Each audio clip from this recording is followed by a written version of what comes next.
Укырга язырга Остазбикәдән өйрәнә. Казандагы Кәримә, Махруй абыстай мәдрәсәләрендә белем ала. Кемнәр соң алар, абыстайлар?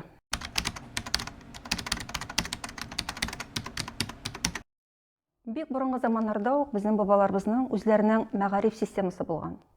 Ир балалар, әлбәттә, мәдрәсәдә белем алганнар. Бу мәдрәсәләрдә дөньяның иң атаклы мәгърифәт үзәкләрендә белем алган укытучылар, мөдәррисләр, муллалар белем биргән. Ә кыз балалар шулай ук белемсез калмаганнар. Тарихта хәтта бик атаклы абыстайлар турында кайбер риваятләр дә сакланган. Мәсәлән, һәр кемгә таныш булган Туйбикә абыстай мәдрәсәсе турындагы риваят. Әлеге риваяттә сөйләнгәнчә, бу мәдрәсәдә белем алган кызлар, алар шул кадәр зирәк, шул кадәр белемле һәм гыйлемле булып чыкканнар. Мәдрәсәне тәмамлаганнан соң үзләре үк остазбикәләр булып, абыстайлар булып, 66 төбәккә китеп, 66 җирдә халыкларны мәгърифәтле итүгә зур көчләрен куйганнар.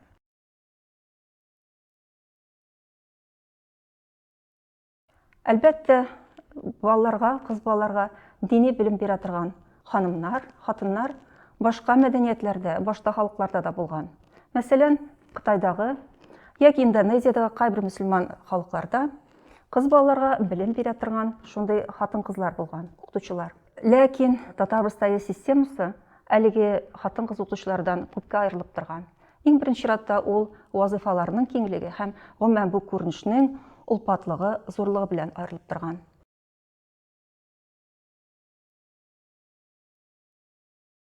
Кемнәр соң алар, абыстайлар? Һәм без аларны ничек күз алдына китерәбез? Әлбәттә, безнең өчен абыстай ул үз өенә кыз балаларны җыеп, аларга сабак бирүче, күп очракта өлкәнрәк яшьтәге ханым, апа.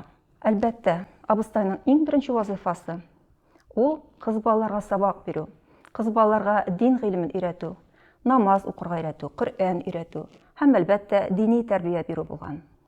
Моннан тыш, абыстайлар кыз балаларга әхлак тәрбиясен бирүгә һәм әлбәттә күпмедер рәвештә хезмәт тәрбиясе бирүгә, ягъни көндәлек кирәк тормышта кирәк булган көндәлек хезмәтләргә өйрәтүгә дә зур әһәмият биргәннәр.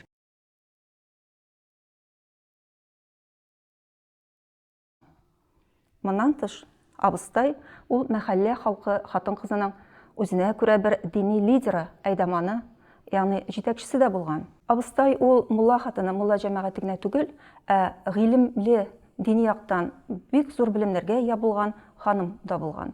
Шуңа күрә мәхәллә халкы, бигрәк тә аның хатын-кыз яртысы, нинди генә мәшәкать, нинди генә борчу һәм нинди генә сораулар булса да, әлбәттә инде абыстайга мөрәҗәгать иткән. Бу мәсьәләләр дин өлкәсендә булсын, гаилә мөнәсәбәтләренә карасын, бала тәрбиясе буенча булсын, һәм әлбәттә инде сәламәтлеккә караган булган. Бу сорауларның барысына да абыстай бик төгәл итеп һәм бик дөрес итеп җавап бирергә тырышкан. Җомга көннәрдә яки гает вакытларында ир-атлар мәчетләргә барып намаз укыганнар. Ә хатын-кызлар әлбәттә инде шулай ук бу намазны укырга теләгәннәр һәм абыстай йортына, мулла йортына юл алганнар.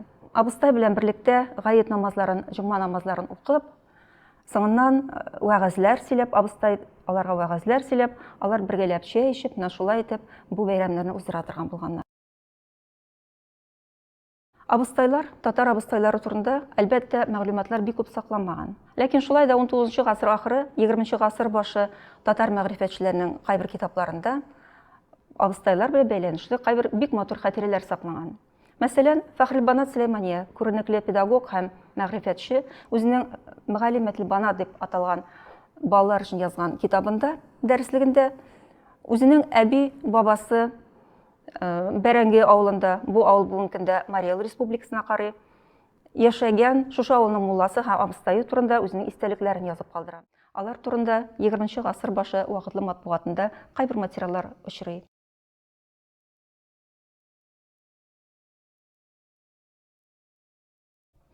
Әлбәттә, абыстайлар арасында да төрлесе булган. Кеше факторы дигән әйбер бар ул. Үз эшенә бик үк йөрәк белән, күңел белән якын килмәгән, салкын караган, кыз балалар укытуга салкын караган абыстайлар да булган. Ләкин бу айрым очраклар гына. Тулайым алганда, абыстай системасы, абыстайлар мәктәбе ул зур мәктәп булган.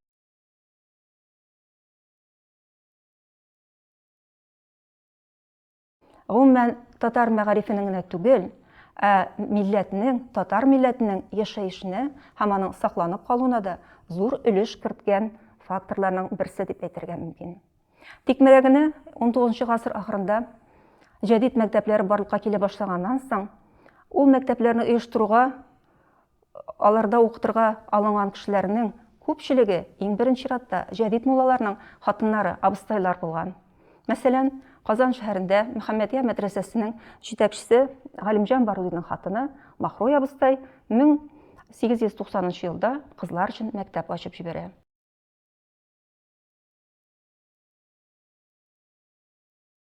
Татар халкының бу матур традициясе әле Совет чорына кадәр килеп җиткән һәм Совет чорында да сакланып калган. Бер кызыклы мисал китереп үтәсем килә. Яңа Исмәил авылы, ул бүгенге көндә Киров өлкәсендәге татар авылы. Шушы авылның мулласы Мөхәммәдзия Бахтияров 1902 елда бу авылга мулла итеп билгеләнә. Һәм 70 ел дәвамында шушы авылда Совет чоры вакытында да муллалык итә. Аның җәмәгате хатыны Фатыйма абыстай. Шулай ук иренең төп киңәшчесе һәм ярдәмче була.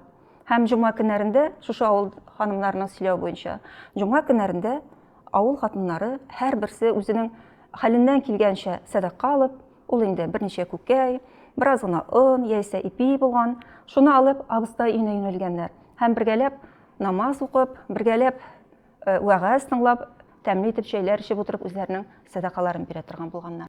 Мондый мисаллар берәү генә түгел, алар бик күп, алар йөзләрчә.